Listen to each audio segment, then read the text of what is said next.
औज़ुबिल्लाहिमिनश्शैतानिर्रजीम बिस्मिल्लाहिर्रहमानिर्रहीम। अज़ीज़ दोस्तों, उम्मीद है कि आप सब खैरियत से होंगे। मैं हूं इंजीनियर मोहम्मद यूसुफ और आप सब देख रहे हैं माइनिंग इनसाइट यूट्यूब चैनल। आज मेरी खुशकिस्मती कि मेरे साथ मेरे बहुत अच्छे दोस्त हैं डॉक्टर फ़ाहद अरफान सिद्दीकी साहब, जो माशाल्लाह PhD हैं माइनिंग में, और ये माइनिंग डिपार्टमेंट मेहरान यूनिवर्सिटी के चेयरमैन हैं और बहुत ही कॉम्पिटेंट आदमी हैं। डिपार्टमेंट को भी बहुत अच्छे तरीके से रन कर रहे हैं। इसके साथ साथ ये मुख्तलिफ कमर्शियल प्रोजेक्ट को एडवाइजरी रोल भी अदा करते हैं, कंसल्टेंसी भी करते हैं। तो हम आज इनसे मिलेंगे, इनके प्रोफाइल के बारे में बात करेंगे, डिपार्टमेंट के हवाले से भी बात करेंगे और यूनिवर्सिटी के और माइनिंग सेक्टर को डिस्कस करेंगे। तो अस्सलाम वालेकुम जी। वालेकुम सलाम। डॉक्टर साहब, क्या हाल है आपके? ठीक है, खैरियत से हैं? Most welcome to Karachi. Thank you sir. बहुत खुशी होती है हमेशा आपसे मिलके। बहुत शुक्रिया, बहुत शुक्रिया, बहुत शुक्रिया। डॉक्टर साहब, हमारे बहुत सारे दोस्त जो माइनिंग के लोग हैं, ज़ाहिर है कोई पेशावर से है, कोई बलोचिस्तान से है, कोई पंजाब से है, तो सब लोग जामशुदा नहीं आ पाते। तो ये इस चैनल का एक ऑब्जेक्टिव ये भी है कि इस कम्युनिटी को करीब करना, कनेक्टिविटी में लेकर आना, और जो नहीं पहुंच सकता तो उससे भी एक दूसरे को तारफ़ भी होता है। तो आपसे गुजारिश है, पहले तो आप अपना तारफ़ करवा दें हमारे नाज़रीन को कि आपने एजुकेशन कहाँ कहाँ से ली और आपने PhD किस टॉपिक पे की है, और फिर आपने अपना कैरियर कहाँ से स्टार्ट किया। जी यूसुफ साहब, मेरा ताल्लुक सिंध के शहर शिकारपुर से है, लेकिन मेरी अर्ली एजुकेशन कराची और सक्खर से है। मैट्रिक और इंटर मेरी सक्खर डिस्ट्रिक्ट से है। उसके बाद जो माइनिंग इंजीनियरिंग में ग्रेजुएशन है वो मेहरान यूनिवर्सिटी जामशोरो से ही है, डिपार्टमेंट ऑफ माइनिंग इंजीनियरिंग।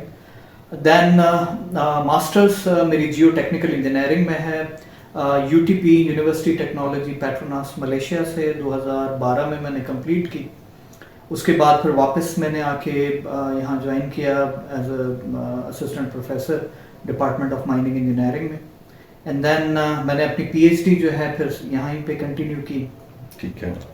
और जो मेरा PhD का टॉपिक है वो रिलेटेड टू थर है। अच्छा। Modelling, design and optimisation of open pit mine at थर।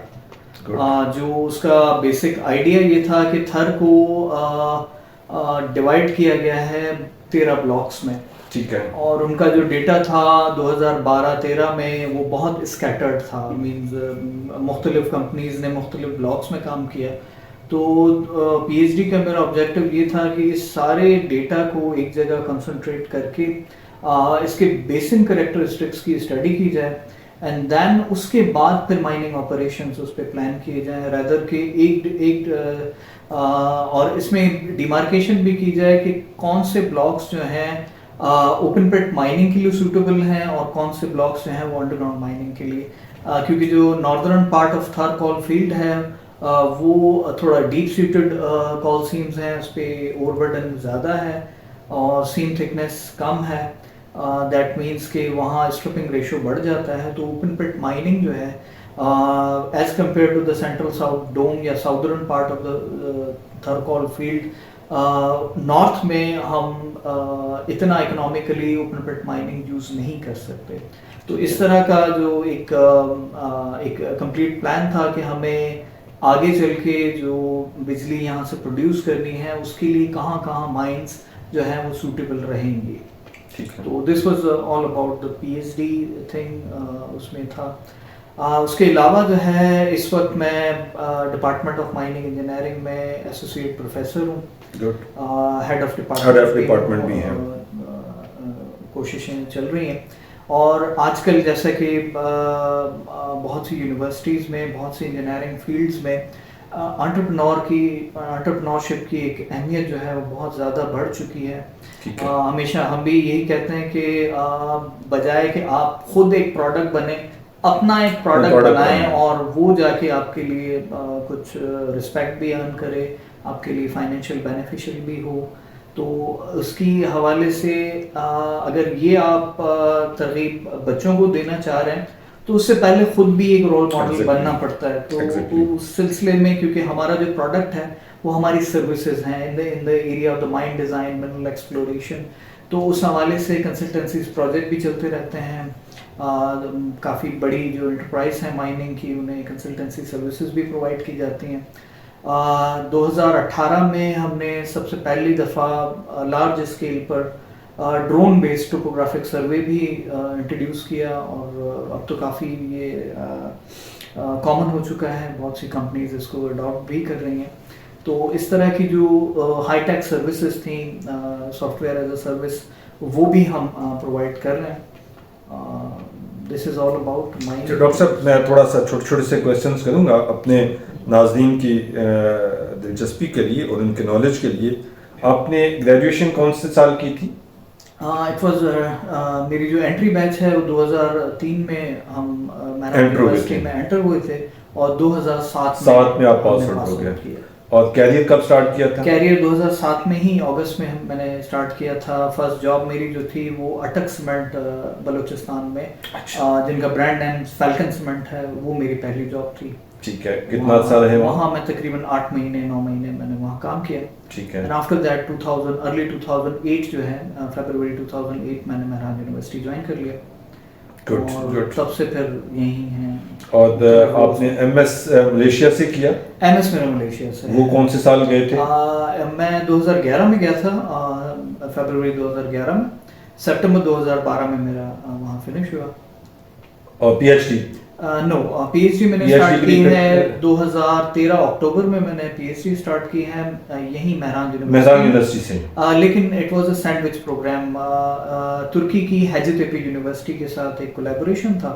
ठीक है। तो जो मेरे को सुपरवाइजर हैं वो तुर्की से थे, तो मेरी जो पीएचडी है उसमें तुर्किश कंट्रीब्यूशन भी बहुत हद तक है। लेकिन डिग्री आपको मेहरान यूनिवर्सिटी की। तो I think you are the first PhD of this department? No, हम मुझसे पहले भी दो पहले भी हैं ग्रेजुएट हैं पीएचडी में, जो डिपार्टमेंट ऑफ माइनिंग इंजीनियरिंग में Mehran university.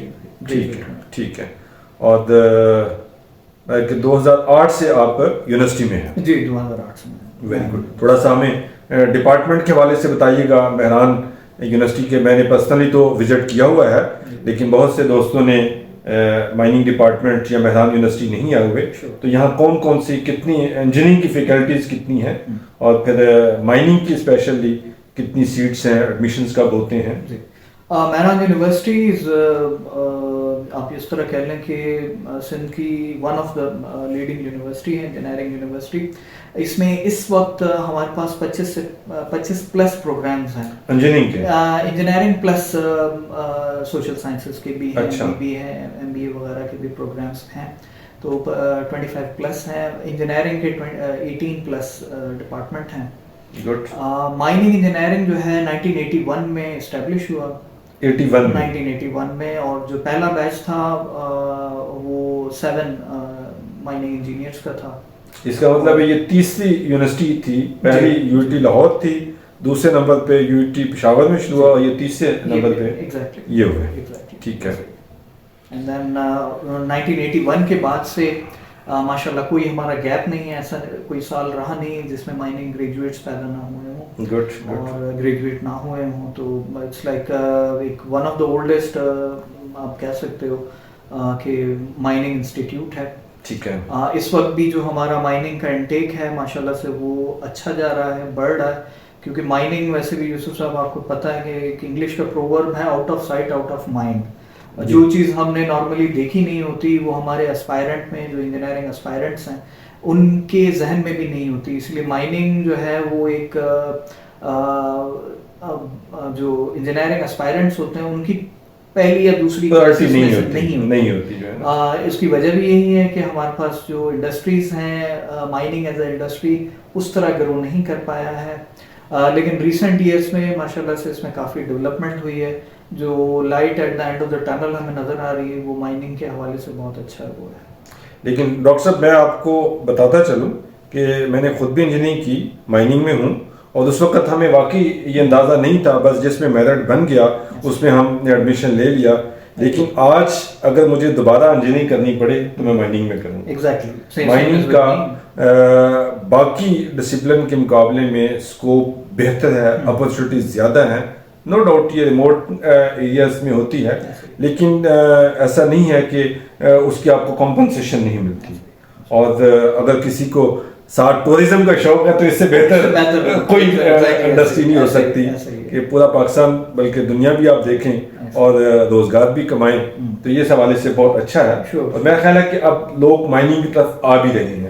Mining by choice भी अब लोग कोई ना कोई वो आते हैं। रिसेंटली हमारी जो नई बैच है उसमें 2 या 3 स्टूडेंट ऐसे भी हैं जिनके कोई रिश्तेदार वगैरह सऊदी अरेबिया में यहाँ वहाँ माइनिंग के प्रोफेशन में हैं, तो उनकी तरफ से इन्हें सजेशन आई है कि गो फॉर द माइनिंग। ये भी तो कितना इनटेक है वहाँ पे? इस वक्त जो हमारा इनटेक चल रहा है वो 30 प्लस आता है, 35। अच्छा, वेरी गुड एवरी ईयर। ठीक है। तो डॉक्टर साहब मुझे थोड़ा सा ये बताइएगा कि सिंध में पर्टिकुलरली, ओवरऑल पूरे पाकिस्तान का भी हम डिस्कस करेंगे, लेकिन पर्टिकुलरली सिंध के अंदर माइनिंग की कौन कौन से डिपॉजिट्स हैं, रिसोर्सेज हैं और एक्टिव प्रोजेक्ट्स क्या हैं? बेसिकली क्योंकि सिंध जो है वो यंगर बेसिन है जियोलॉजिकली, लेकिन माशाल्लाह से Sindh is blessed with 99% of the coal deposits of Pakistan.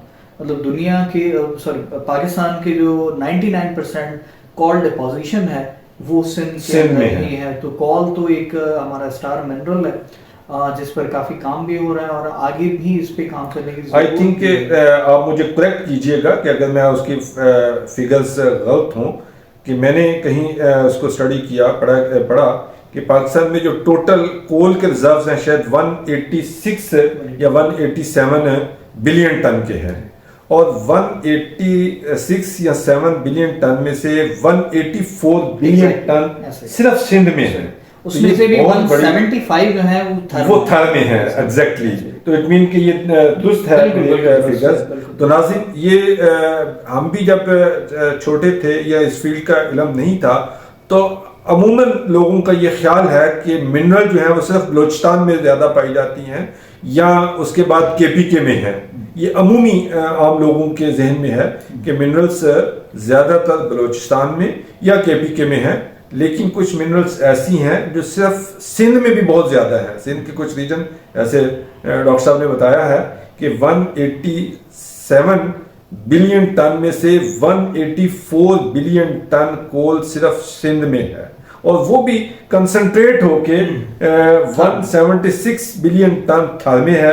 बाकी दो जो बड़े डिपॉजिट्स हैं, आई थिंक वो लाखड़ा में भी बड़ा डिपॉजिट्स है, सोडा जंपीर, और ये 3-4 जगहों के अंदर ये कोल के डिपॉजिट्स है। इसके अलावा कौन कौन सी मिनरल्स हैं? इसके अलावा भी सिंध इज ब्लेस्ड, हमारे पास एक ग्रेनाइट का बहुत अच्छा डिपॉजिट है। अनफॉर्चुनेटली कुछ फैक्टर्स हैं जो इसको हिंडर कर रहे हैं। इसके अलावा चाइना क्ले है। सर उसका भी मैं थोड़ा सा अपने नाज़रीन के लिए बताता चलूं, या हम आपसे भी रहनुमाई लेंगे, आपसे इंडोर्स भी, कि उसके ऊपर एक पूरी स्टडी हुई है। आपके बलोचिस्तान यूनिवर्सिटी के जियोलॉजी डिपार्टमेंट ने थर के जो ग्रेनाइट है उसके ऊपर एक पूरी स्टडी हुई है, और मैं उसको बहुत ज़्यादा क्या कहते हैं इसकी तबलीग करता होता हूँ कि थर के अंदर 10 बिलियन टन के अप्रूव्ड रिजर्व्स हैं ग्रेनाइट के। टोटल तो वैसे 12 बिलियन टन है, लेकिन उसमें से 2 बिलियन टन जो है वो ब्लॉक साइज में आप उसको नहीं निकाल सकते, वो भी आप माइन करके कंस्ट्रक्शन और रोड्स उसमें इस्तेमाल कर सकते हैं, यानी कि वो एग्रीगेट की फॉर्म में। लेकिन 10 बिलियन टन के जो रिजर्व्स हैं वो ब्लॉक की फॉर्म में आप उनको निकाल सकते हैं, कंस्ट्रक्शन में इस्तेमाल कर सकते हैं, जो कि एक ग्रेनाइट की प्रॉपर डेफिनेशंस में आते हैं।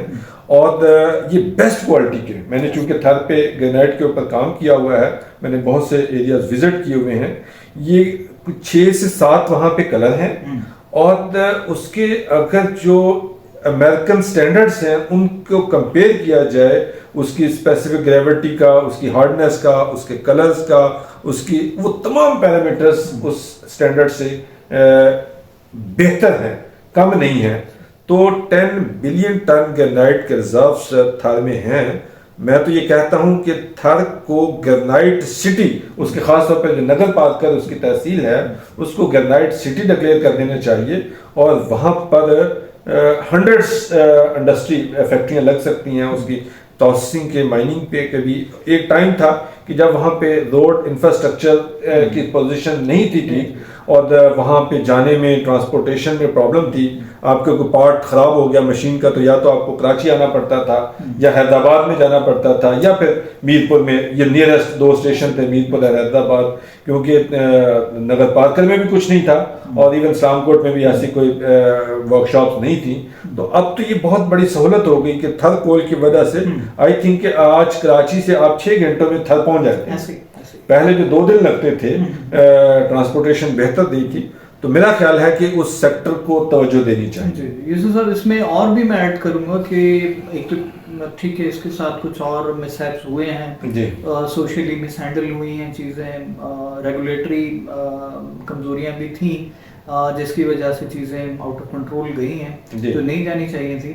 इन द लॉन्ग रन आगे चल के आपके पास रेलवे लिंक भी आ रहा है, रेलवे लिंक भी आ रहा है, इस्लामकोट जो है आपके पास रेलवे लिंक भी आ रहा है, तो इस्लामकोट से आगे जस्ट 60 किलोमीटर के फासले पर है, पास नगर पार्कर है। इवन के साथ मेरी स्टडी के मुताबिक ये यहाँ इस्लामकोट में भी अब कोयला खत्म होगा तो नीचे ग्रेनाइट है। एग्जैक्टली, क्योंकि जो ग्रेनाइट है यहाँ नगर पार्कर का वो प्री कैम्ब्रियन एरा का है और ये बैथोलिथ है, बहुत बड़ा डिपॉजिट है, बहुत बड़ा जो है ना उसकी।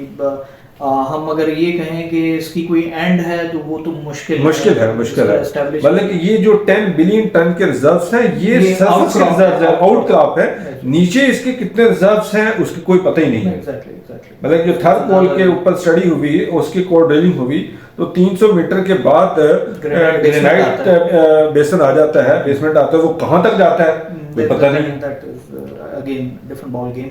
तो again hope for the best कि कुछ चीज़ें ग्रेनाइट के हवाले से भी बेहतर सरफेस पर निकल कर आए इंशाल्लाह। इसके अलावा भी चाइना क्ले है, चाइना क्ले भी हमारा अंडर यूटिलाइज, अगेन फिर ये भी थर में है, ये भी अगेन थर में है। Thar is again going to be a good mineral hub. Sir आप मुझे इस पे भी बताइएगा, मैं हमेशा ये कहता हूँ कि पाकिस्तान के अगर हम 2 डिस्ट्रिक्ट को, सिर्फ 2 डिस्ट्रिक्ट को माइनिंग डिस्ट्रिक्ट डिक्लेयर कर दें और उनको फोकस कर लें और इसके अंदर फर्स्ट प्रायोरिटी हमारी मिनरल हो, बाकी जो चीज़ें हैं जो यहाँ पे भी इतने थर में इश्यूज वो हैं सोशली कि वहाँ पे कोई नायाब नस्ल की गिद्दे हैं, वो जंगली हयात हैं, उनको हम प्रिजर्व करना चाहते हैं लेकिन माइनिंग को हम पीछे छोड़ देते हैं।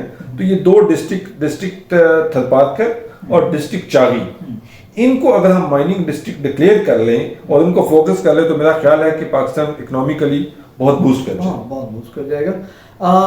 ये जो एक आपने बात की कि कुछ एनवायरमेंटल इश्यूज हैं, इटली का एक सबसे अच्छा मार्बल है करारा मार्बल, जो वाइट कलर वाइट शेड में आता है।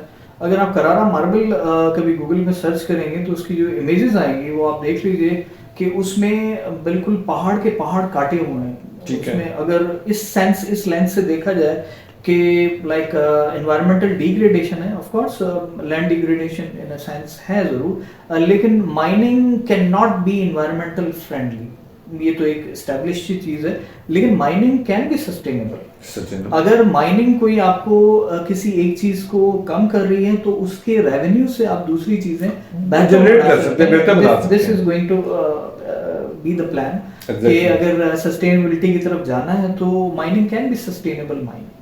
हम इस तरह नहीं कह सकते कि लाइक कल को इस तरह हो जाएगा कि हमारी गाड़ी जो है वो बिल्कुल धुआं ही ना छोड़े, बिकॉज वो एनवायरमेंटल डिग्रेडेशन कर रही है, लेकिन ऐसी टेक्नोलॉजी जरूर लाई जा सकती है कि कम धुआं छोड़े, उसको इम्प्रूव किया जा सकता है। This is going to work like. इसके अलावा कौन कौन से मिनरल्स हैं सर? चाइना क्ले अगेन एक बहुत अच्छा मिनरल हो सकता है, पोटेंशियल भी अच्छा है वहाँ पे। दूसरा सॉल्ट काफ़ी है वहाँ पे, सॉल्ट लैक्स बनी हुई हैं जो शुरू होती हैं खारो छाड़ से लेकर रन ऑफ कच्छ तक जाती हैं, तो ये भी एक बहुत बड़ा पोटेंशियल है। इवन अगर बॉर्डर के उस तरफ देखा जाए तो एक 1997 में 98 में एक पोर्ट बनाया गया था जो सिर्फ सॉल्ट के एक्सपोर्ट के लिए बनाया गया था, अच्छा। मुंद्रा पोर्ट के नाम से। तो वहाँ पे भी जो सॉल्ट की एक्टिविटी है वो बहुत ज़्यादा है, ठीक है, और यूरोपियन कंट्रीज में इसका एक्सपोर्ट सॉल्ट का बहुत हद तक जाता है वहाँ पे। दूसरा सॉल्ट का एक और जो सॉल्ट लैक्स हैं इसका एक और एंगल भी सर्च आउट किया जा सकता है जो अभी तक नहीं हुआ, इसका लिथियम पोटेंशियल। एग्जैक्टली मैं भी यही कहने लगा था कि इसके अंदर इसमें काफी हद तक हो सकता है तो उसको भी एक नजर देखना चाहिए। सेम यही जो आपकी सॉल्ट लैक्स हैं ये सांगड़ तक भी जाते हैं, ठीक है। तो ये एक कंप्लीट एक लाइक कर्व बन सकता है सॉल्ट एंगल का। तो बाकी जो सिंध के दूसरे मिनरल्स हैं वो लाइमस्टोन है, लाइमस्टोन एक बहुत अच्छा है जिस पर और काम हो सकता है। कुछ कॉम्प्लेक्सेस बनाए जा सकते हैं 3000 एकड़ 4000 एकड़्स, उनको अपकमिंग सीमेंट फैक्ट्रीज को ऑफर किया जा सकता है। ये एक अच्छी डेवलपमेंट हो सकती है सिंध के साइड पे। लैटराइट है, लो ग्रेड आयरन और है, लेकिन इससे मल्टीपल टाइप्स के केमिकल ड्राइव किए जा सकते हैं जो हमारा इंपोर्ट सब्स्टिट्यूट हो सकता है। मींस क्योंकि सिंध में इग्नियस रॉक्स सिवाय नगर पार्कर के अलावा कहीं नहीं है, तो पोटेंशियल मेटालिक मिनरल का या पॉलीमेटालिक मिनरल्स का बहुत कम हो जाता है। लेकिन इंडस्ट्रियल मिनरल्स हमारे पास बहुत काफी है। एक हमने मिनरल जो है काफी पहले मिस आउट कर दिया है, सेलेस्टाइट मिनरल, जो थानाबोला खान और नूरियाबाद के रीजन में काफी पाया जाता है, इस वक्त भी पाया जाता है। इसकी 80s में बहुत डिमांड थी, टीवी स्क्रीन्स में, एक्सरे फिल्म्स में या फोटो के जो फिल्म्स बनते थे उनमें काफ़ी इसका यूज़ होता था। लेकिन जैसे जैसे वो वैनिश हो गए तो सेलेस्टाइट की डिमांड भी वैनिश आउट हो चुकी है।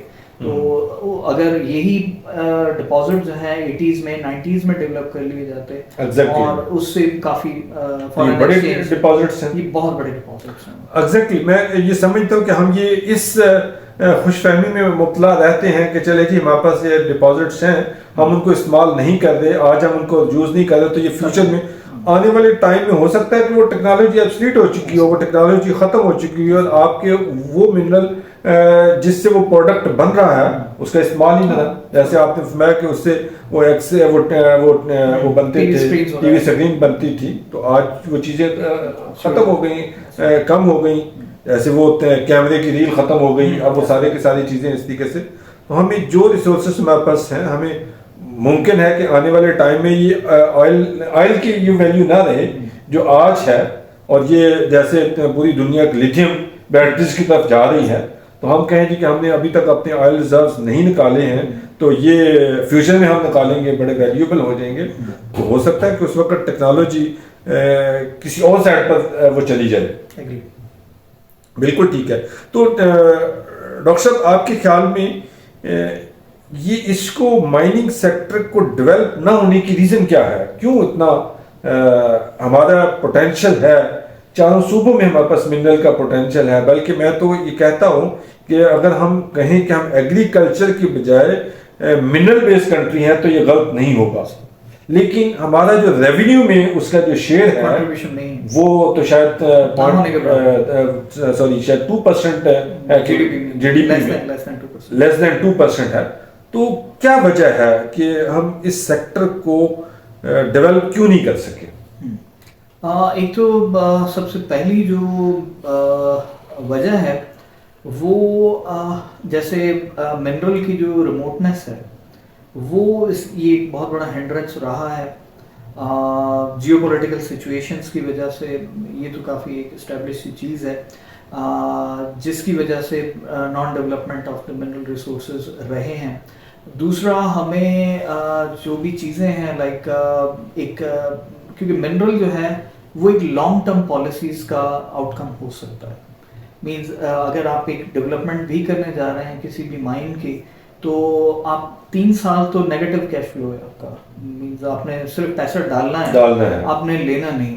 तो दैट मींस कि 3 साल की जो नेगेटिव कैश फ्लो है वो या तो बड़े कॉर्पोरेट बर्दाश्त कर सकते हैं या गवर्नमेंट खुद बर्दाश्त कर सकती है। कोई छोटा इन्वेस्टर या प्राइवेट इन्वेस्टर्स जो हैं वो इतने 3 साल की नेगेटिव कैश फ्लो को बेयर नहीं कर पाएंगे। माइनिंग हमेशा से रिस्की बिजनेस रहा है। जिस तरह हम सिर्फ जस्ट इन केस एक छोटा एग्जांपल दे देता हूँ, अगर हम कोई तरबूज खरीदने जाते हैं तो उसको कटवा के चेक करते हैं कि भाई लाल है या नहीं।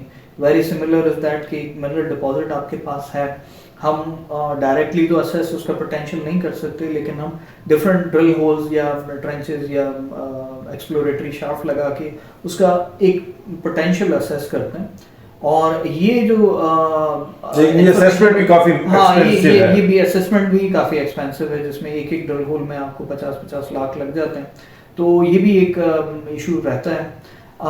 उसके बाद फिर एक रिस्की बिजनेस के लिए जो फंड्स की अवेलेबिलिटी है, इवन जैसे अगर आप थरकॉल की बात करें तो इसमें भी फंड्स की अवेलेबिलिटी तब तक नहीं आई थी जब तक गवर्नमेंट ऑफ पाकिस्तान ने सॉवरेन गारंटी नहीं दी थी। तो लाइक दिस वन एक मतलब आपके पास जो इस तरह के प्रोजेक्ट्स हैं लार्ज स्केल, क्योंकि मिनरल की जो इकोनॉमिक्स है वो लाए ही उसकी स्केलेबिलिटी में करती है। ऐसे ही है। स्मॉल स्केल पॉकेट्स में आर्टिसनल माइनिंग वो इतना इम्पैक्ट नहीं लाएगी फॉर्मल इकोनॉमी में जितना आपके एक डॉक्यूमेंटेड या रेगुलेटेड सेक्टर बनाने के लिए कॉरपोरेट्स ने इसको कॉरपोरेट्स ने आना है इस सेक्टर में और इन्वेस्ट करना है। उसका कॉन्फिडेंस एक थरकॉल एक एग्जांपल हो सकता है। दूसरा एग्जांपल आज से शायद 20 साल पहले, या 20 तो नहीं, खैर it's may be 15 year back, अगर रेकोडेक का ये मिसहैप ना हुआ होता जी बिल्कुल, तो आई तो बिलीव आज कि कुछ ना कुछ हम इसमें आगे बढ़ चुके होते और मे बी हमारे अपने जो इंडिजिनस रिसोर्सेज हैं वो इतने इनरिच हो चुके होते कि हम चागी में या बलूचिस्तान के किसी और रीजन में पोरफायरी टाइप डिपॉजिट्स जो हैं वो खुद माइन आउट कर रहे होते। तो लाइक दिस में कहीं ना कहीं से हमें स्टार्ट मतलब कि खास तौर पे लार्ज स्केल के जो प्रोजेक्ट्स हैं इट टेक टाइम। अब हम उसी सेंधक वाले प्रोजेक्ट को देखें जो आज इस वक्त वो काम हो रहा है जिसके ऊपर प्रोडक्शन हो रही है। अब मुझे एग्जैक्ट फिगर्स तो याद नहीं है, अगर आपके इल्म में है तो मुझे बताइएगा कि उसकी एक्सप्लोरेशन शायद कुछ 65 में शुरू हुई थी या 84 के दौर में शुरू हुई थी, जब उसको डीएसपी ने एक्सप्लोर किया, फिर उसके ऊपर मैपिंग की गई, उसकी ड्रिलिंग की गई, और लेकिन 84 तो एटलीस्ट जब उसके ऊपर काम शुरू किया गया और 94 में जाके उसके ऊपर प्लांट लगा। अब 84 भी 10 इयर्स हमने उसके ऊपर इन्वेस्ट किया, कोई इनकम नहीं आ रही, तो डेफिनेटली वो कोई इंडिविजुअल या कोई छोटी कंपनी नहीं कर सकती, और अब वहां से प्रोडक्शन आ रही है। तो माइनिंग चूंकि एक आपकी बात दुरुस्त है कि लॉन्ग टर्म की प्लानिंग है, इसके अंदर रिस्क ज़्यादा है, इन्वेस्टमेंट ज़्यादा है, तो कॉर्पोरेट सेक्टर की जो ऑर्गेनाइजेशंस हैं उनको इसके अंदर आना चाहिए। तो डॉक्टर साहब, आपके जहन में या आप क्या सजेस्ट करते हैं कि क्या तरीकाकार अख्तियार किया जाए? अब खैर अल्हम्दुलिल्लाह मैं ये समझता हूँ कि ये खुश आइन बात है कि हुकूमत पाकिस्तान ने भी अब इस चीज़ को रियलाइज़ किया है और एक SIFC जो बनाई गई है, स्पेशल इन्वेस्टमेंट फैसिलिटेशन काउंसिल बनाई गई है, और उन्होंने जो सेक्टर आइडेंटिफाई किए हैं उनमें से एक माइनिंग भी है कि माइनिंग के ऊपर इस वक्त गवर्नमेंट लेवल पे एक फोकस हुआ है, तवज्जो हुई है। तो आप क्या सजेस्ट करते हैं कि क्या इकदाम किए जाएं, क्या किया जाए कि मज़ीद इस सेक्टर को बेहतर किया जाए और जो हमारे नेशनल लेवल का इन्वेस्टर है और इंटरनेशनल लेवल का इन्वेस्टर है उसका कॉन्फिडेंस बहाल हो कि वो माइनिंग में आए? या दूसरे लफ्जों में वो कौन से पैरामीटर्स हो सकते हैं कि जिससे कम टाइम में उसकी एक्सप्लोरेशन और कम कॉस्ट के अंदर करके, ज़्यादा कोई भी अगर मैं एज ए इन्वेस्टमेंट काम करूंगा या कोई भी इन्वेस्टर, तो वो देखेगा कि यहाँ खर्च करके मुझे आएगा क्या। तो यही वजह है कि चूंकि हम रियल स्टेट की तरफ मुल्क ज़्यादा चला गया कि वहाँ पे पता है कि ये लैंड है, उसको ये डेवलप करना है, रोड बनाना है, सड़कें बनानी है, प्लॉटिंग करनी है, और उससे ये इतने का बिक जाएगा। अब ये चूंकि हिडन चीज़ें हैं तो हम उसको कैसे मिनिमम कॉस्ट के अंदर कम से कम वो स्टेप अख्तियार करके तो उसको एक कंफर्मेटरी की तरफ ला सकते हैं ताकि एक इन्वेस्टर को कॉन्फिडेंस बढ़े। यूसुफ, जैसे आपने बताया कि SIFC जो है वो उस पर काफ़ी एक्टिवली काम भी कर रहा है, और माइनिंग जो है वन ऑफ द मेजर जिसको कह लें कि हमारा सेक्टर है जिसको पिच किया जा रहा है टू द इंटरनेशनल इन्वेस्टर, और FDI इसमें आ जाए तो ज़्यादा बेहतर होता है। इस वक्त जो मैक्रो इकोनॉमिक सिचुएशन है तो FDI in mineral sector will be the game changer. तो सबसे पहले तो एक जिस तरह के जस्ट इन केस अगर एक एग्जांपल आपको दूं, थरकॉल अगर एक सिंध गवर्नमेंट ने एंग्रो के साथ मिलकर एक कंपनी बनाई SECMC 2009 में, 2009 2009 में पब्लिक प्राइवेट पार्टनरशिप थी, और इसी को आगे जाके बढ़ा के 2017 में पहली दफ़ा हमने थर का कोयला जो है बल्क क्वांटिटीज में बाहर आते हुए देखा। यानी कि इसको भी ऑलमोस्ट 10 ईयर इसको लगे, क्योंकि 10 इयर्स में कितनी बड़ी वो इन्वेस्टमेंट हुई होगी, बिल्कुल। और ये इन्वेस्टमेंट जो है इसी तरह के कॉन्ग्लोमरेट्स और गवर्नमेंट ही सस्टेन कर सकती है, अदरवाइज जैसे रसन गवर्नमेंट SCCMC में 54% शेयर होल्डर है। इसके आने से ये फायदा हुआ कि थरकॉल का एक और ब्लॉक जो है SSRL sinus and resource limited को अलॉट हुआ, और उन्होंने जो है अभी उनकी भी एक माइन एक्टिव है, 1300 मेगावाट वहाँ से भी प्रोड्यूस हो रहा है, और 1380 एग्रो भी प्रोड्यूस कर रहा है। और टोटल कितना प्रोड्यूस हो रहा है? I think it's around 2680 megawatt. कोयला कितना निकल रहा है वहाँ से? कोयला अगर कंबाइन कैपेसिटी अभी देखी जाए तो तकरीबन 15 मिलियन टन है। प्रोडक्शन हो रही है 15 million ton. Very good, very good. तो इस तरह के कॉन्फिडेंस अब आपके लिए थर में एक और भी प्ले ग्राउंड है कि अगर कोई तीसरा ब्लॉक भी डेवलप होना जाए तो they know the footprints. Total कितने ब्लॉक हैं? 30 इस वक्त 12 ब्लॉक्स हैं। एक ब्लॉक को मर्ज करके 3B को उसके साथ कर दिए गए, तो 12 ब्लॉक्स आपके पास हैं। ठीक है। नाउ फुटप्रिंट्स इज क्लियर कि आपके पास ये प्रोसीजर है। कोयला निकलने के बाद, माइन की स्टेबिलिटी, ऑपरेशन डेवलप होने के बाद रिस्क भी कम हो गया क्योंकि अब कॉन्फिडेंस आ गया है कि वो एक बंदा कर सकता है तो दूसरा भी कर सकता है, उसी उसके ऊपर चलना है। इसकी वो कहते हैं, आप मुझे वो याद नहीं है कि पहली दुनिया में जो डबल सेंचुरी बनी क्रिकेट में, पता नहीं कितने सालों के बाद बनी, और उसके बाद फिर दूसरी जो डबल सेंचुरी बनी वो बहुत कम टाइम के अंदर वो बन गई ना।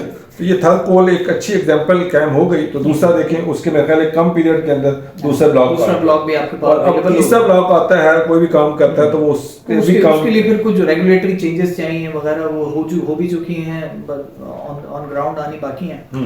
तो इट्स लाइक एक चेन ऑफ रिएक्शन चेन बन चुकी है। आपके पास चीजें हैं, फुटप्रिंट्स हैं आपके पास, now we can develop things. दूसरा हमारा सेक्टर है पॉलीमेटालिक, जिस तरह सैंडक है, रैकोडेक है। रैकोडेक थोड़ा मिस हैंडल हुआ, वजूहात बहुत सारी हैं, लेकिन नहीं होना चाहिए था। Of course now we are on the track. अगर इसको एक इसी पेस से ये चलता रहे, हमें सिर्फ 2 या 3 सक्सेसफुल मॉडल चाहिए पाकिस्तान में, देन क्योंकि इन्वेस्टर के पास पैसा आता है फाइनेंशियल इंस्टीट्यूशन से। ठीक है। फाइनेंशियल इंस्टीट्यूशंस का जो कॉन्फिडेंस है वो तभी बिल्ड होगा जब उन्हें रिस्क कम दिखेगा। पाकिस्तान में माइनिंग के साथ तो ये रहा है कि जो इसकी रेगुलेटरी रिजीम है वो बहुत वीक रही है, वॉलेटाइल भी रही है। आज एक पॉलिसी है, कल दूसरी पॉलिसी है, लाइक दिस वन। तो इस वजह से भी एक इन्वेस्टर का कॉन्फिडेंस जो है वो शेक होता है।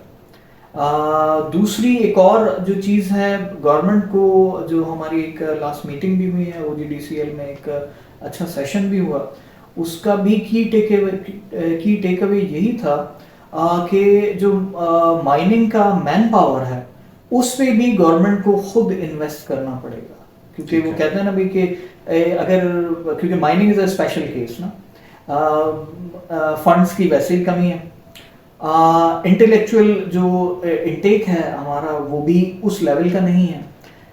क्यों नहीं है? क्योंकि एक बच्चा जो है वो AI में अच्छा है, कंप्यूटिंग टेक्नोलॉजीज आजकल बहुत ज़्यादा यूज़ हो रही हैं, तो जो टॉप नॉच बच्चे हैं वो उसी तरफ जा रहे हैं। और माइनिंग सेक्टर क्योंकि एक बहुत ही ट्रेडिशनल सा सेक्टर है इस वक्त, बहुत कम कॉरपोरेट्स हैं इसमें, तो वो कल्चर अभी बन नहीं पाया है। तो गवर्नमेंट को कुछ स्पेशल एफर्ट्स, कुछ स्पेशल फंडिंग जो है वो देनी पड़ेगी ताकि ये सेक्टर जो है उनके इक्विवेलेंट आकर उनसे कम्पीट करे। हाँ, ये बात आपकी दुरुस्त है, और मेरा ख्याल है अब ग्रेजुअली बेहतर हो रहा है। जो बड़ी हमारी ऑर्गेनाइजेशन हैं, जैसे FW हो गया, आपकी माड़ी पेट्रोलियम हो गई, फिर ये PPL है, OGDCL है, तो ये जो बड़े ग्रुप हैं वो ग्रेजुअली माइनिंग की तरफ आ रहे हैं। बल्कि मैं तो ये कहता हूँ कि ये जो हमारे रियल एस्टेट के जो बड़े लोग हैं, जैसे मलिक रियाज साहब हैं, जिन्होंने बहरिया बनाया, DHA, वो उस तरीके बड़ी सोसाइटियाँ, अलीम खान साहब हैं, तो इन लोगों को भी चाहिए कि ये माइनिंग की तरफ आए। और मतलब सिमिलरली एक एग्जांपल आप इस तरह भी ले सकते हैं कि स्टॉक एक्सचेंज में लिस्टेड एक कंपनीज हैं जो real estate management group something, मुझे इस वक्त जहन में नहीं है, उसी तरह का एक मिनरल सिंडिकेट बनाया जा सकता है जो इस तरह के प्रोजेक्ट में, जो रिस्की प्रोजेक्ट्स हैं उनमें अपनी सीड फंडिंग दे और इन चीज़ों को डेवलप करे, तो ये काफ़ी अच्छे डेवलपमेंट। डॉक्टर साहब, इस हवाले से यूनिवर्सिटी या आपका जो डिपार्टमेंट है वो कोई रोल अदा कर रहा है, कोई कंसल्टेंसी के हवाले से या कोई एक्सप्लोरेशन के हवाले से या ये उसकी कोई टेस्टिंग के हवाले से डिपार्टमेंट के क्या कुछ सर्विसेज अवेलेबल है? बिल्कुल, बेसिकली जो Mehran university mining engineering department है, इसके पास state of the art rock mechanics laboratory है, जो जिसमें आई बिलीव के दूसरे किसी माइनिंग इंजीनियरिंग डिपार्टमेंट में तो नहीं है, सिविल का मुझे नहीं पता, लेकिन वन ऑफ द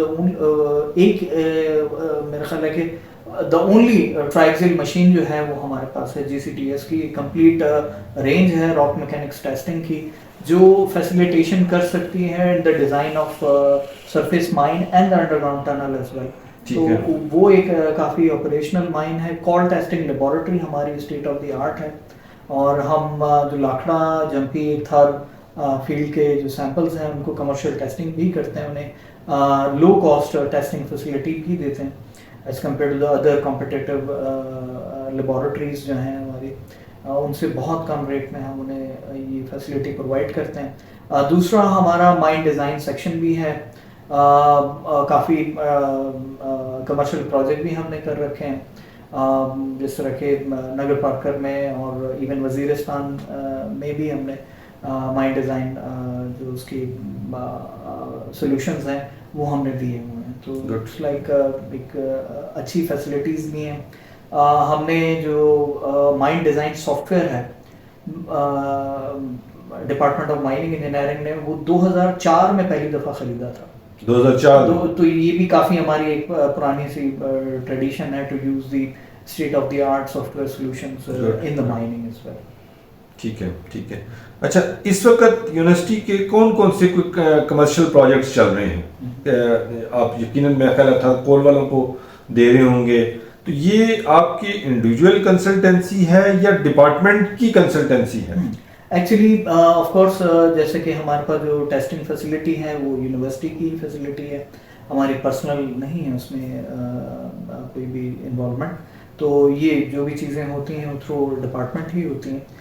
बाकी अगर कोई और छोटा प्रोजेक्ट है, कोई सिंपल डिज़ाइन एक्टिविटी है, तो that we can discuss in things like कि उसको किस तरह एग्जीक्यूट किया जाए। बाकी जो दूसरी आपकी एक और जो मेजर सवाल था कि इस वक्त डिपार्टमेंट के और प्रोजेक्ट्स क्या हैं, तो डिपार्टमेंट जैसे कि मैंने आपको बताया कि एंटरप्रेन्योरशिप पर काफ़ी फोकस कर रहा है, और हम एक अभी रिसेंटली हमने एक प्रोडक्ट भी काफ़ी अच्छा डेवलप कर लिया है जो वेस्ट वाटर ट्रीटमेंट के लिए, ये भी एक मिनरल बेस्ड डेरिवेटिव है। ठीक है। मींस और ये जो कोगलेंट है ये अब से पहले जो है ये इंपोर्ट किया जाता था, इसको हम जो लोकल इंडस्ट्रीज हैं उनको एज अ इंपोर्ट सब्सटीट्यूट भी दे रहे हैं। मींस ये डॉलर की फ्लैक्चुएशन का भी इस पर कोई वो इम्पैक्ट नहीं होगा, नंबर वन। नंबर टू, जो भी इसमें इनपुट्स लग रहे हैं वो इंडिजीनियस हैं, मींस नेचुरल, आपके पास विद इन द रीजन वो रिसोर्सेज अवेलेबल हैं जिससे हम लोग ये कोगलेंट बना रहे हैं। तो ये एक, और हम इस पे भी और एक और चीज़ें हैं जो इसका आखिरी टेस्ट रहता है वो कोरोजन टेस्ट है, जिस पे फाइनल स्ट्रेचेस पे हम काम कर रहे हैं। इसकी सक्सेस के बाद हम इसको एज अ कमर्शियल एंटिटी जो है या कमर्शियल प्रोडक्ट जो है वो मार्केट में लॉन्च करते हैं। अच्छा डॉक्टर साहब, एक चीज़ मैं पूछूंगा कि क्या यूनिवर्सिटी अलाउ करती है, कोई रूल्स में है कि अगर कोई उसका प्रोफेसर, कोई डॉक्टर या लेक्चरर एज इंडिविजुअल कंसल्टेंसी करना चाहे तो उसके अंदर कोई कदम तो नहीं है, रुकावट तो नहीं है? नहीं, ऐसा सच नहीं होती, अगर प्रोवाइडेड दैट के यूनिवर्सिटी के रिसोर्सेज और टाइम यूज ना हो तो दैट समथिंग एल्स। लेकिन इस वक्त जो यूनिवर्सिटीज की जो सिचुएशन है, यूनिवर्सिटी तो खुद चाह रही है कि you go for it, and earn money for the department also. तो ये तो आजकल क्योंकि देखें जो सबसे बड़ी हमारे लिए इशू है वो ये है कि यूनिवर्सिटीज थ्योरेटिकल रिसर्च तो बहुत ज़्यादा कर रही हैं लेकिन अप्लाइड रिसर्च नहीं कर रही जो सोल्यूशन में कन्वर्ट हो सके। तो इस वक्त थोड़ा मेहरान यूनिवर्सिटी का ओवरऑल भी एक जो एटमॉस्फेयर है उसी तरह का है कि सोल्यूशन बेस्ड की तरफ जाए। मतलब आप ऐसी रिसर्च ना करें कि आपने 4 साल गुजार दिए और इट्स लाइक वो एक पीस ऑफ द पेपर रहे और कोई इससे फ़ायदा ना उठा सके। अच्छा डॉक्टर साहब, हम अपने इस चैनल के तवसत से जो माइनिंग से रेलिवेंट या इंडस्ट्री के लोग हैं उनको भी ये रिक्वेस्ट कर सकते हैं, रिक्वेस्ट करेंगे कि वो अपनी इंडस्ट्री की जो प्रॉब्लम्स हैं वो यूनिवर्सिटीज़ तक लाएं। यूनिवर्सिटीज़ को एक बहुत बड़ा, मैं चूँकि इन टच हूँ मुख्तलिफ यूनिवर्सिटीज़ के साथ थ्रू पाकिस्तान इंजीनियरिंग काउंसिल के ज़रिए से भी और एज ए इंडिविजुअल भी मेरी कनेक्टिविटी है यूनिवर्सिटीज़ के साथ। तो यूनिवर्सिटीज़ एक उनके पास एवरीथिंग अवेलेबल है रिसर्च के हवाले से। मतलब कि एज ए इंडिविजुअल मैं चाहूँ रिसर्च करना तो चूंकि मुझे वो टूल्स का ही नहीं पता जो रिसर्च के लिए चाहिए होती हैं, कहाँ से कैसे रिसर्च करनी है, लेकिन वहाँ पे यूनिवर्सिटी में रिसर्चर्स बैठे हुए हैं, पीएचडी डॉक्टर है, उसका काम ही रिसर्च करना है, लेकिन उसके पास कोई इंडस्ट्री से प्रॉब्लम यूनिवर्सिटी को आता नहीं है। तो इंडस्ट्री से मेरी गुजारिश है कि वो जो भी उनके करीब 3 यूनिवर्सिटी पड़ती है जहाँ पे उनकी एक्सेस है, पहुँच है, तो वो अपने प्रॉब्लम्स यूनिवर्सिटीज़ को दें और यूनिवर्सिटी उनको उसका बेहतर सॉल्यूशन देगी। और मेरा ख्याल है कि अगर सॉल्यूशन नहीं दे सके तो चार्ज भी नहीं करेगी, उसको उस बेसिस पे वो कर लें।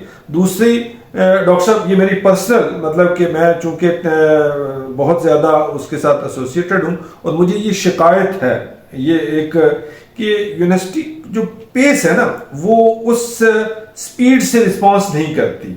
मैंने इस वक्त भी, मैं नाम नहीं लेता, लेकिन 2 यूनिवर्सिटीज़ को मैंने 4 प्रोजेक्ट्स दिए हैं और जो इंडस्ट्री का बंदा है वो तो चाहता है कि मुझे भाई 1 दिन नहीं 2 दिन नहीं हफ्ते के अंदर रिजल्ट्स मिल जाए। और अगर मैं उसको कहूँ कि मैं एक बीएससी या एमएससी के स्टूडेंट्स को वो प्रोजेक्ट्स दूंगा, वो उसके ऊपर काम करेगा, साल के बाद उसको उसका रिजल्ट मिलेगा, तो कभी वो यूनिवर्सिटी की तरफ नहीं आएगा।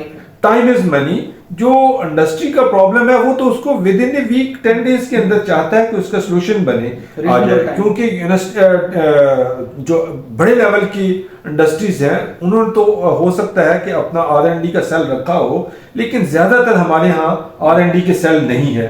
तो हम शॉर्ट टर्म पे उसके ऊपर चलते हैं, मुझे प्रॉब्लम आया तो मैंने उसका को हल ढूंढना है।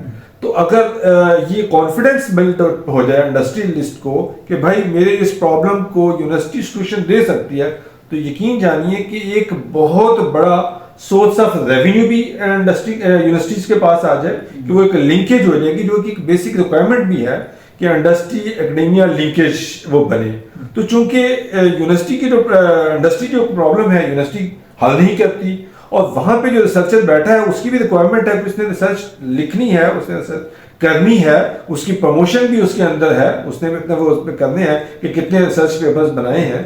तो वो सम टाइम वहां पे रिसर्चर जो है वो खुद से प्रॉब्लम अज्यूम करता है, जो मैंने फील किया है वो प्रॉब्लम अज्यूम करता है, वो इंडस्ट्री का रियल प्रॉब्लम नहीं होता, एक्चुअल प्रॉब्लम नहीं होता, और वो उसके ऊपर रिसर्च करता है जिसके ऊपर उसका टाइम भी लगा, नो डाउट कि उसका पेपर जो स्टैब्लिश हो गया और उसको शायद क्रेडिट भी मिल जाए, लेकिन जो असल बेनिफिट्स था, जो असल उसका टाइम भी ज़ाया हुआ, टाइम लगा और डेफिनेटली उसके ऊपर रिसोर्सेज भी लगे, पैसा भी लगा। समटाइम वो HEC का फंडेड प्रोजेक्ट होता है, समटाइम वो किसी और डोनर एजेंसी का फंडेड प्रोजेक्ट होता है, और इवन कि उसका इंडिविजुअल भी फिनांस क्यों ना हो, तो अगर वो इंडस्ट्री बेस्ड प्रॉब्लम होगा तो वो उससे खुशी होगी, उसको फायदा होगा, और वो इंडस्ट्री जो उसको यूज करेगी वो मैं गारंटी से कहता हूं कि उसको पे भी करेगी, वो उसको रॉयल्टी भी देगी, उसको पे भी करेगी, और नेक्स्ट भी उसको के पास प्रॉब्लम लेकर आएगी। मैंने इस वक्त सर ना 4 प्रोजेक्ट दिए हुए हैं। आयरन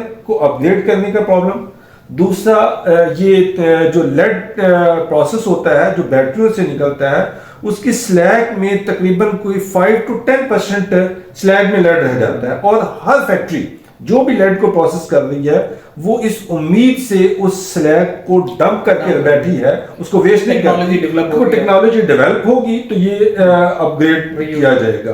तो अगर इस पे यूनिवर्सिटी काम करे तो क्या मजायका है कि या तो दोनों पे काम कर सकते, या तो जब वो उसको प्रोसेस कर रहे हैं तो उसकी एफिशिएंसी इंप्रूव की जाए कि भाई वो वेस्टेज में इतना स्लैग में ना जाए, और अगर वो नहीं हो सकती तो फिर इस स्लैग को अपग्रेड किया जाए। ठीक है जी। तीसरा प्रोजेक्ट सर जिसकी बहुत बड़ी नीड है, हमारे यहाँ फॉस्फेट है, ऑल्दो कि वो आपके सिंध रीजन में नहीं है, लेकिन रिसर्च तो आप भी कर सकते हैं, कोई भी बंदा कर सकता है। ये हमारे हजारा वो डिवीजन में है, और जो इंडस्ट्री की रिक्वायरमेंट होती है वो सबको मिनिमम 28% हो तो उससे अच्छा फर्टिलाइजर बनता है, क्योंकि जो एंड प्रोडक्ट बनना है P2O5 उसके अंदर 18% रहना चाहिए। अब अगर आपकी रॉक के अंदर 28% होगा तो जो आपका प्रोडक्ट बनेगा सल्फ्यूरिक एसिड के साथ रिएक्शन करके तो वो आपका 18% रह जाएगा। अगर वो 26% है, 25% है तो आपकी एंड प्रोडक्ट वो 18% पर नहीं आएगा। अब अगेन इसमें भी दो साइड पे आप रिसर्च अपने स्टूडेंट्स को दे सकते हैं, या मैं फिर ये कहता हूँ कि स्टूडेंट की रिसर्च आपको सपोर्ट करे। असल काम ये है जो वहां पे पीएचडी बैठा है और वो बंदा उसको 2-4 दिन, हफ्ता 10 दिन के अंदर, महीने के अंदर आप एक टॉपिक लें, उसके रिसर्च करके वो उसको दे दें। आप इवनिंग टाइम पे ऑफिस टाइम के बाद, ठीक है, वहां बच्चों को पढ़ाने के बाद आप उस पर 2 घंटे 4 घंटे बंदा रिसर्च करके वो काम करके उसका रिजल्ट दे दें। तो दो उस पर काम कर, या तो उस प्रोसेस में वो वैल्यू एडिशन की जाए कि भाई अगर लो ग्रेड की भी फॉस्फेट रॉक इस्तेमाल हो तो वो किसी तरीके से उसका रिजल्ट जो है वो 18+ आ जाए।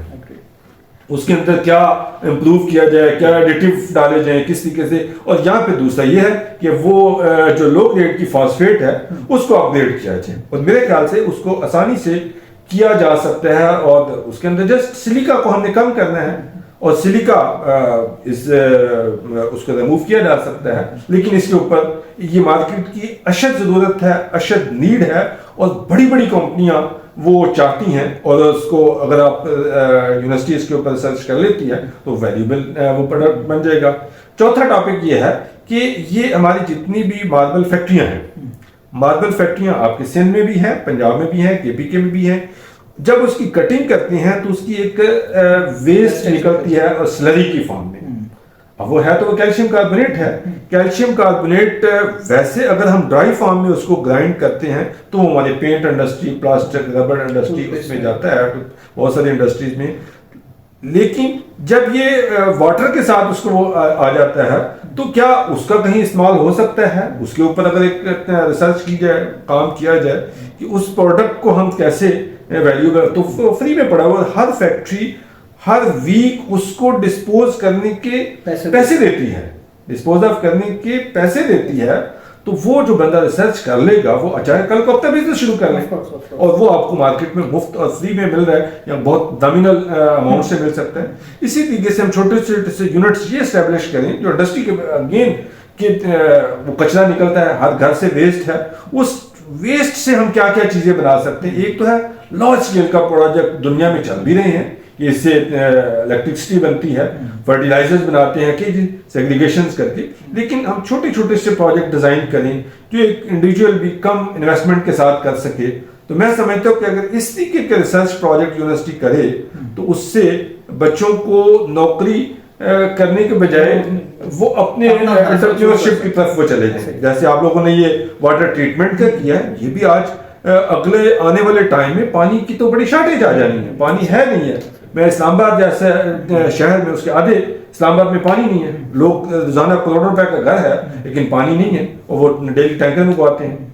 तो अगर उसकी ट्रीटमेंट पे छोटे छोटे से प्लांट्स लगे तो उससे भी बहुत से लोग रोजगार हासिल कर सकते हैं। ये सब जैसे आपने ही बताया कि मोस्टली जो हमारी रिसर्च की डायनामिक्स है वो टुवर्ड थ्योरेटिकल रिसर्च है। मेरा एक ऑब्जेक्टिव है कि मुझे पीएचडी करनी है, मुझे पेपर लिखना है, तो लाइक वो अगर ऑब्जेक्टिव जो है वो एक थ्योरेटिकल लाइंस पर ड्रॉ किया हुआ है तो ऑफ कोर्स उसमें यील्ड इंडस्ट्री को कुछ नहीं देनी। तो आप वाली बात बिल्कुल मैं इसको बिल्कुल 100% एग्री करूँगा कि जब तक हम अपनी लोकल इंडस्ट्रीज के प्रॉब्लम को सीरियसली लेके उन्हें हल नहीं करेंगे तब तक पाकिस्तान की इंडस्ट्रियल ग्रोथ नहीं हो पाएगी। जिस तरह के आपने बताया कि इस तरह के हज़ारों ऐसे छोटे छोटे हसल्स हैं, छोटे छोटे प्रॉब्लम्स हैं जिनको सॉल्व करके बहुत बड़ी जो इंपोर्ट बिल है उसको रिड्यूस किया जा सकता है। काफ़ी चीज़ें ऐसी यूजलेसली हम इंपोर्ट कर लेते हैं जो हमें नहीं करनी चाहिए। जिस तरह के आपने रॉक फॉस्फेट का एक एग्जांपल दिया कि अगर इसको अपग्रेड करके और हमारी जो लोकल इंडस्ट्री है उसको फीड किया जाए इंटायरली ऑन दीज लाइंस तो इंपोर्ट बिल कितना रिड्यूस होगा। ये तो एक क्योंकि हम वैसे ही फर्टिलाइजर ड्रिवन कंट्री हैं, हम फर्टिलाइजर के बगैर एग्रीकल्चर हमारी मुश्किल है। तो ये तो एक सिचुएशन बहुत इसमें ओके है कि हमने अपने जो लोकल रिसोर्सेज हैं उनका यूज़ बढ़ाना है। वेस्ट रिसाइकलिंग जैसे कि आपने लेड वाला एक एग्जांपल दिया, तो अगेन एक 7 to 8% अगर किसी स्लैग में जा रहा है, वेस्ट हो रहा है, ये तो एक किसी भी माइन का कट ऑफ ग्रेड हो सकता है। जी बिल्कुल, तो it's like a very much आपके पास एक सैंपल मटेरियल ऑलरेडी जो है वो अवेलेबल है। मैंने चित्राल में बहुत बड़े बड़े डिपॉजिट्स हैं, बहुत बड़ी माइंस हैं जिनको मैंने लास्ट मंथ पे विजिट किया। अब उसके अंदर कट ऑफ ग्रेड ही वो 4% है और वो इतनी हाइट पे है, इतनी ट्रबल में है, आपने उसको डेवलप करना है, रास्ता बनाना है, फिर उसके ऊपर माइनिंग का कास्ट है और वो उसका ग्रेड जो है वो 4 से 5% है। तो जब हम एक प्रोडक्ट तैयार कर रहे हैं तो उसमें हम 7-8% ऐसे ही है जाया कर रहे हैं। With in the urban mining हम जैसे कह लेंगे आपके पास शहर में ही इस तरह का मटेरियल पड़ा हुआ है, डोंट गो एनीवेयर के 4% के लिए आप कहीं और जाके माइनिंग स्टार्ट इस पे डॉक्टर साहब मैं आपको ये सैंपल भेज दूंगा और बिल्कुल आप अपने डिपार्टमेंट को, बच्चों को, फैकल्टी को एंगेज करें और हमें खुशी होगी और हम इवन के इसके लिए इंडस्ट्री पे करने के लिए तैयार होती है। We can figure out. और दूसरा एक हमारा एक ओवरऑल एक हम कह लें कि वो रिसर्चर साइकोलॉजी है जी कि हम फेलियर बर्दाश्त नहीं कर पाते। अगर मैं कोई एक रिसर्च कर रहा हूँ उसमें फेल हो जाता हूँ तो it's okay, it's research again research, ये भी नेगेटिव रिसर्च भी एक रिसर्च जी बिल्कुल बिल्कुल, ताकि कोई और इस तरफ ना जाए, उस तरफ नहीं जाएगा ना, वो आपने ये भी डिस्कवरीज है। तो ये हमें ये अपने जो फेलियर्स हैं पब्लिश करने पड़ेंगे कि भाई इस रूट से ये काम नहीं हो सकता। Someone has to take another route, दूसरे तरीके से ये प्रॉब्लम सॉल्व होगा, ये तरीका नहीं हो सकता। तो आई एग्रीड पार्शियली कि काफ़ी हम जो थ्योरेटिकल प्रॉब्लम्स की तरफ या ऐसे प्रॉब्लम जो सिंथेटिकली क्रिएट होते हैं या ऐसे प्रॉब्लम्स की तरफ हम रिसर्च करते हैं जो हमारी सोसाइटी का ही नहीं है, कहीं अमेरिका में किसी या कोई और डेवलप कंट्रीज में कोई और इंडस्ट्रियल प्रॉब्लम है, हम अपने पेपर्स में से एक्सट्रैक्ट करके उसको एक एज अ प्रॉब्लम स्टेटमेंट ले लेते हैं और फिर उस लाइन पे काम करना शुरू कर देते हैं।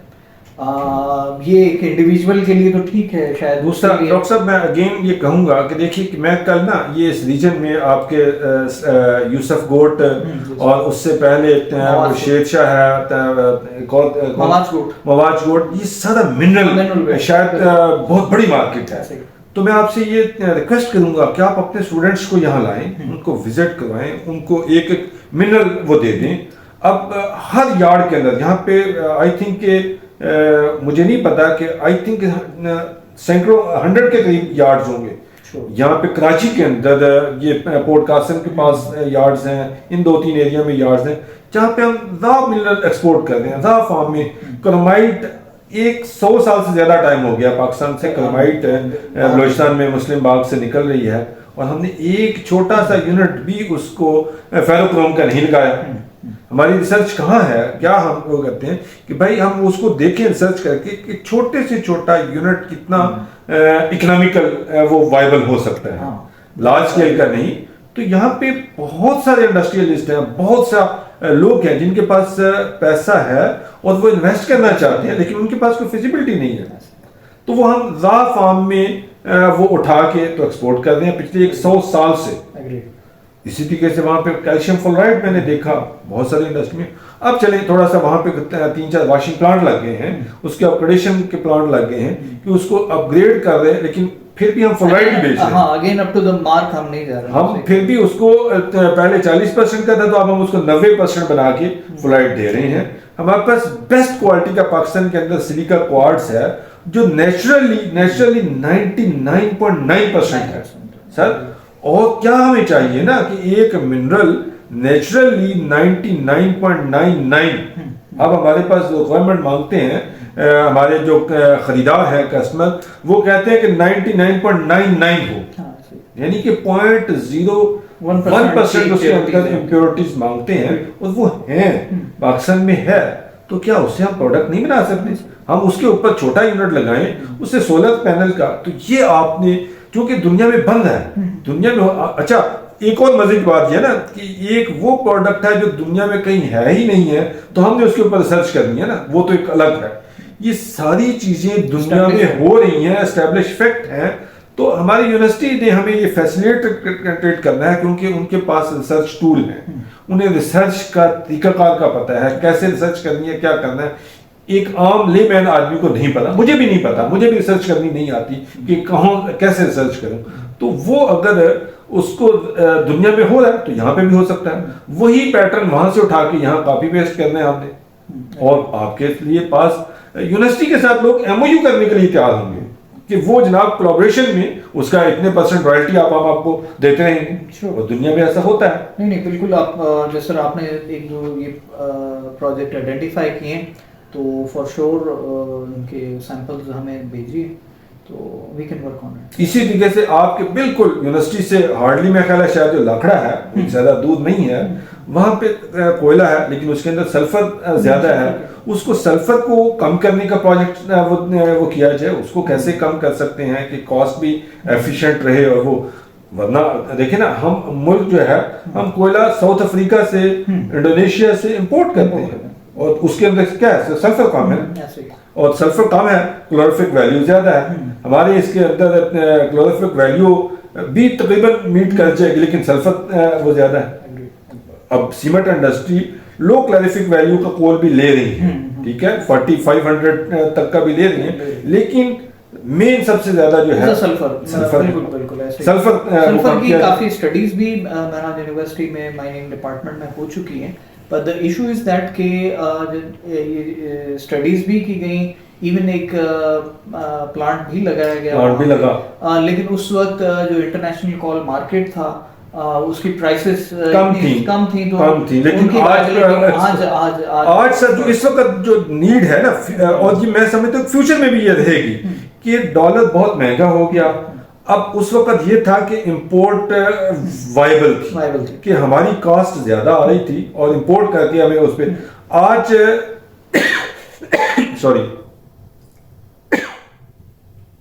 चूंकि डॉलर इतना महंगा हो गया है और चीजों की प्राइसेस बढ़ गई हैं, तो इस वक्त वो उसको इकोनॉमिकल हो सकता है।